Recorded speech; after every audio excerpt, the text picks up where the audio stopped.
Hi everyone. I would like to start my presentation with Valerie. Valerie is in her late 30s. She has degrees in computer science and journalism, and she's currently doing translation contract work for the International Red Cross. On the side, she's developing her own blockchain startup, with which she wants to revolutionize the translation service industry. Valerie is working entirely remotely. She just came back from a 6-month tour through South America, visiting Chile, Brazil, Colombia, and Mexico, and is now moving over to Southeast Asia. Valerie is referring to herself as a digital nomad. Now, usually when I present this work at academic conferences, that's where the first questions are popping up. Working while traveling? Digital what? Isn't her laptop running hot? Things like that. It looks like you guys are still with me here. I met Valerie at a co-working space in Chiang Mai in Thailand last year as part of my PhD research. At the time, I was looking into this broad question of how do people become digital and location-independent workers? How do people become digital nomads like Valerie? But when I was talking to Valerie, there was something that puzzled me a bit. And I quote here, "I guess there is an identity, because you suddenly realize that we're all using the same tools.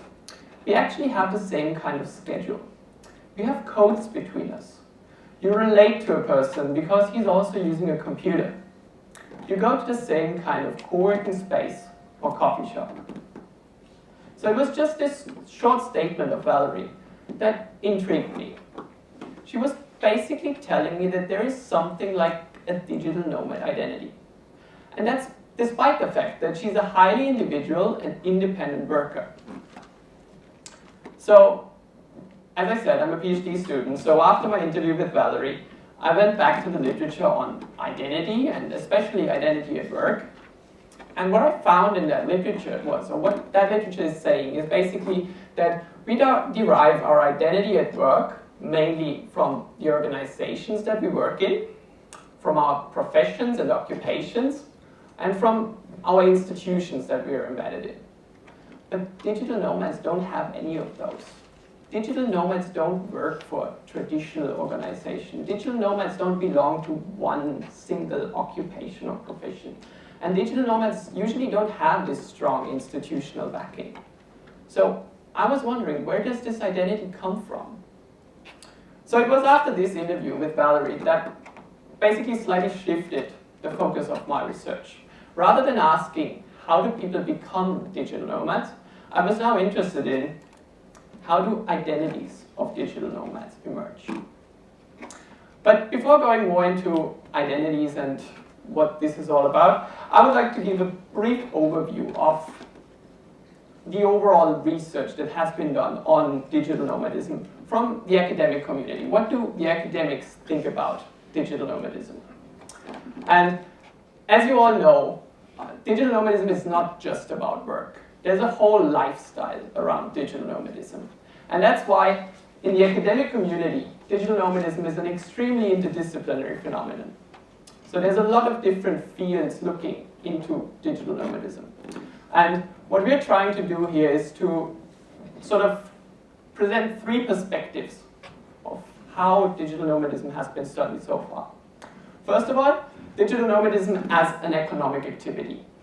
This is obviously most interesting for economists and also sociologists to look into the global macro structures of how the digital nomadism phenomenon is working, and for example, how digital nomads are relating to the nation states. Second, digital nomadism as a cultural phenomenon. And here it's anthropologists, but also tourism researchers or human geographers who are interested in the whole lifestyle and really the cultural impact that digital nomadism has, both on the nomads, but also on the local communities. And then lastly, digital nomadism as a technology-enabled phenomenon. And here it's obviously computer scientists, but also management researchers or information systems researchers, such as myself, who are interested in the technologies, the digital aspect of digital nomadism, and how those technologies are enabling new forms of collaborating and communicating. Okay, let's get back to our question of identity. I guess most of you have somewhat of an intuitive understanding of what identity is. We usually refer to identity as this answer to the question of who am I and what makes me me. But beyond this intuitive understanding, there's also very rich literature in the academic field about what identity is. And here it gets a little bit more theoretical, but please bear with me here. I'm trying to use as little academic jargon as possible. So as I said, after this interview with Valerie, I went back to the field and read up on this literature on identity. And what I noticed was a gradual shift in the underlying assumptions of how identity is being seen and how identity has been conceptualized historically. Beginning in the late 80s, when really identity research has been starting to pick up, identity has been seen as this very distinct and stable characteristic of us humans, as something that if it is changing at all, then it's changing very slowly, almost as if we are born with our identity. But this view of identity, starting in the late 90s, has been challenged. And it was especially critical and feminist researchers who started to see identity as much more dynamic, as something that we are constantly and continuously creating in our interactions, in our social relationships, as something that is much more of a process than this stable and distinct characteristic. And then going into the 21st century, researchers, and it was again feminist researchers, who started to question even this exclusively human nature of identity, and who started looking into other dimensions of identity. Obviously, identity is a very human concept because it's about who we are. But maybe there's other aspects to it that define us and that make our identity. And these researchers started to look into spaces and technologies and material things and how those affect us and how we define ourselves. And it's really those more recent developments in identity research that also inspire my own thinking and my own research. So after this first interview with Valerie, I continued doing my PhD. I continued traveling and talking to people and really trying to develop an understanding of how those identities of digital nomads emerge. But I guess what's much more interesting than those numbers for you guys is what have I found so far? And there's one major theme that I would like to present today, and that's that what I'm seeing is that digital nomads are continuously moving in between different and oftentimes even opposing identities. And I'm going to present now 3 examples where I'm seeing this pattern, also with some quotes of actual digital nomads that I interviewed that might, maybe you see yourself in there as well. So starting with this first one is what I see here as digital nomads moving in between living the dream and living in the real world.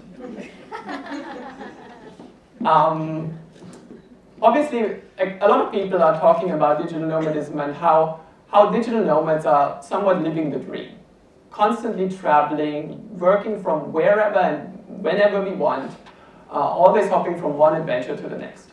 But when I'm talking to people, they're saying, well, yes, we are able to sometimes work from exotic locations, but we are still working. I've talked to people who have a full-time remote job and they are developing their own side projects, their own startups in the evenings. There's people who are juggling multiple contracting jobs, working long hours. So it's really this dream of the 4-hour work week has not become reality for everyone. Yes. Second example is around technology and our use of the tools that we use. So here is obviously IT the main enabler of the whole phenomenon. Without technology, without our laptops, without our smartphones, without the internet, none of this would be possible. But on the other hand, what I'm seeing is that we are so dependent on the technology to work in the way we need it to work that IT is actually sometimes becoming a constraint as well. Like in this example here of this guy that I was talking to, and he was in Bolivia, and for 2 days, the entire country's internet was out. So he was really struggling to sort of keep up with it and to stay connected to clients and customers. And the last example is about our experience of space. And this one is really about the nomadic aspect of digital nomadism. I mean, we're constantly traveling and constantly relocating from one place to another on different levels, whether that's between countries, between cities, even within a city. Like on one day we work from a co-working space, the next day we work from a coffee shop. It's really a constant movement.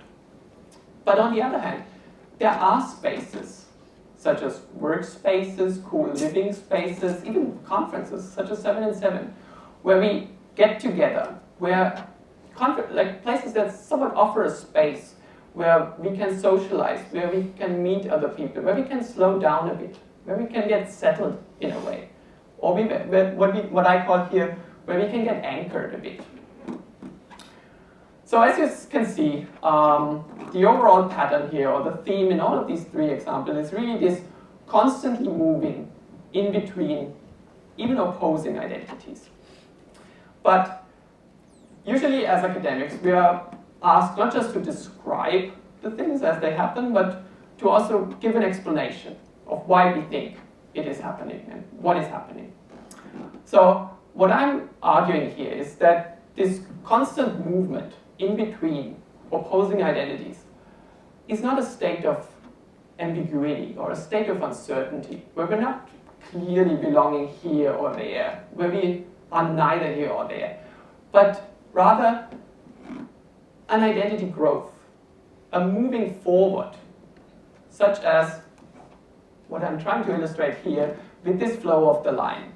So sometimes we are closer to the dream job, closer to living the dream. We have a good week. But then things are not working out that well, and we are going closer to living in the real world. So it's really, what I'm arguing here is, it's not a sort of static moving back and forth between identities, but really a moving forward in between. It is that process of moving in between identities that makes us become digital nomads, that we define ourselves with. And as I showed in the examples, it's not just our human actions and interactions that defines us, but it's the technologies that we use, and it's also the spaces we visit and the travels we make. So it's really all of these together that define us, that we identify with, and what I call here the meshwork of life. So what does all of this mean? Lines, meshwork, can it get any more abstract? Let me break it down in my 3 key takeaways here. Moving in between identities can sometimes be a good thing. I argue that this moving in between opposing identities does not necessarily have to be a state of uncertainty, but it's really because of this process of moving in between identities that we develop this identity of being digital nomads, that we become digital nomads in a way. Second, our actions shape identity, and identity shapes our actions. Identity is not this stable and distinct characteristic. No, identity is a process. And through our actions and interactions with others, we develop this identity. We constantly work on it, and it's constantly changing. And at the same time, then, this identity shapes the way we act and interact with others. And lastly, as you've seen in the examples, it's not just our human actions and interactions. There's really more to it. There's the technologies that we use, there's spaces, and probably even more that all come together to define us as digital nomads. Now, where do I want to go from here with my own PhD research? Well, identity is an interesting concept because it's oftentimes seen as sort of a root concept that is able to explain a lot of other behaviors and actions. So, just 3 ways of how I would like to move my research forward here. First of all, meaningfulness. there's a lot of discussion recently about meaningfulness and meaningfulness at work.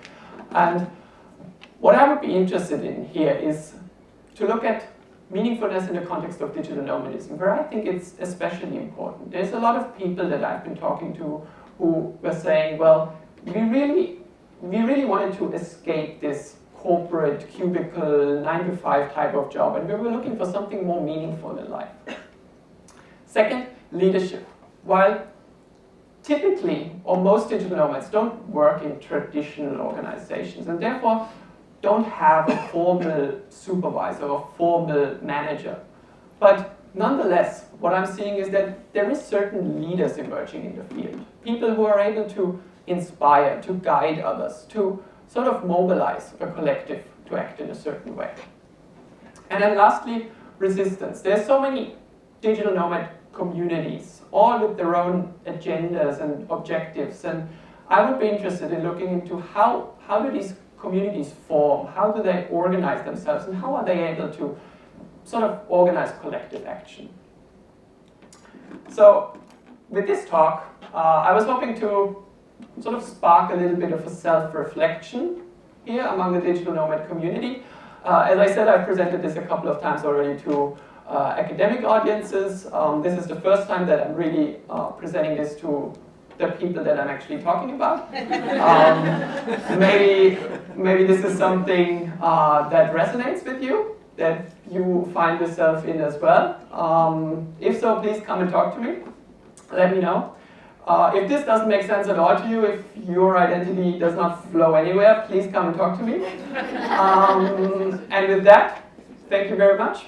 And I'm looking forward to your questions and comments.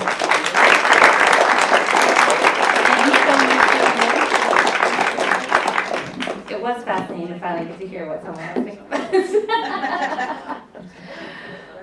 All right, so get your questions ready. My first question is the fact that we move through a lot of identities, because I definitely related to everything you said, can sometimes cause a identity crisis. So, do you think that's like very like unique or potent in the digital nomad community compared to like other groups? Thank you, Kate. Well, I think, yes. First of all, I think it's very particular in the digital nomad community. We in the academic community often refer to a case like digital nomadism to an extreme case of digital work, of new forms of work. And I think a phenomenon like this is then also extreme in the digital nomad community. But I think this is certainly something that we find in a lot of other new forms of work, in a lot of other forms of digital work. I think as we are moving more and more out of traditional organizations, where people, like earlier generations where you went to school and then after leaving school you basically started working in one company and you left the company when you retired. I think as we more and more don't see these traditional patterns of work and traditional, also I guess the concept of careers, I think as we don't really have just one career anymore, we probably see more and more identities of people emerging throughout the progress of their careers. And I guess a lot of these identities, it's probably not always without frictions. That's Absolutely. what you're referring to, an identity crisis, I guess. Yeah.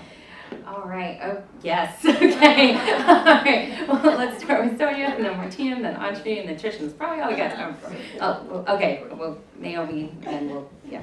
Let's keep it going. Quick questions, people. Hi, thanks for your talk. I have a question about, did you find anything around the use of the word digital nomad?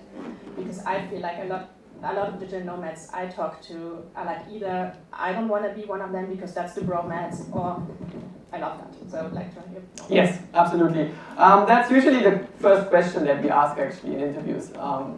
How do you define digital nomadism? And do you define yourself as a digital nomad?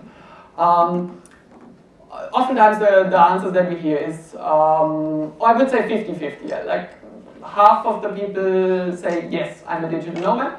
And they also say, oftentimes because of the lack of a better term, like it's really what what defines or what very nicely describes what it is about digital work and the nomadic aspect of it. But yes, absolutely. There's a lot of people who are saying who don't want to be associated with the digital nomad community, who are saying I'm location independent or I'm a remote worker, but I'm not a digital nomad. So that definitely plays a role as well. And while I have the mic, can I add a second question? You know, I'm going to make you pay for that Find any later. differences in the cultural, cultural background or cultural identities, basically? Because I'm working mostly with cultural identities. Well, that's a difficult one because I would say that the sample that I have so far in terms of the people that I interviewed is not as culturally diverse as I would like it to be, I guess. It's mostly Western people working. I mean, my data collection so far has been mostly focused on Southeast Asia. But even though I've been going to Thailand and Indonesia and so on, there's very little Asian, for example, Asian digital nomads that I've been talking to. So I guess so far I can't really make any claims about how it might be different in different cultures, but that's definitely something that I would be very interested in as well. Naomi, that was your question? Well, no, that's a great segue. So I was hoping that, so obviously when you put up that slide about, you know, this is where my research comes from, the figure that pops out at me is 28 interviews. And so I'd love to hear a bit more about the sample size, right? And what are the sorts, like what are the parameters in terms of age ranges, in terms of where people are coming from? Because obviously everybody in this room, we all now have this exposure to the fact that the location independent or digital nomad community is, like, to convert a quote, contains multitudes, you know, and so it's interesting to see the extrapolation of your data. Where does that data come from? And then I'm assuming your call out, you want to increase that data set. That was actually my question too. How did you pick your interview participants? Great, 2 in 1. Love it. Yes, so as I said, I was mostly traveling Southeast Asia so far, though. So that's where I have been interviewing digital nomads. So I'm going to co-working spaces, I'm going to coffee shops, and really just trying to talk to people there. In terms of the sample, it's actually quite diverse in terms of, for example, age groups. So I'm definitely covering the entire range, starting from, I think, 16 until my oldest participant was 56.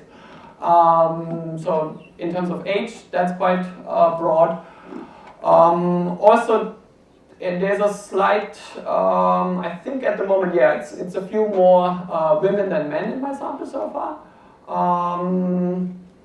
Other than that, as I said, it's mostly Western people, though. There's a few Asians, but primarily Western. Yeah, what else was there in terms of sample? That's going to segue into a tiny talk later really well. All right, we have one follow-up question and Trish, and then we got to cut it off. I'm sorry. I was just going to quickly say, so would it be fair to say that's convenience sampling rather than deliberate sampling? Yes. You good? Right. So my question is, one of the things I noticed as soon as I became completely location independent is that my life became a continuum. So some actions I get paid for and other actions I have to pay to do. Did you come across any of that attitude with your digital nomads? Yes, absolutely. That's what I was referring to earlier, that or also what Stephanie was talking about earlier, that it's really, you can't distinguish anymore clearly what is work and what is life, sort of your social life. It's really very much intermingled, and as you were saying as well, like you get paid for some things and you don't get paid for others.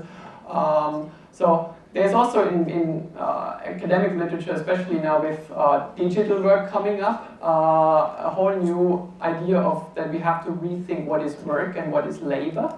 Like, what are we actually, is it only work and is it only labor when we're actually getting paid for it, or what is non-work in a way?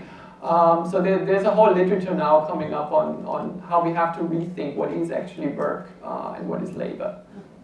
Absolutely.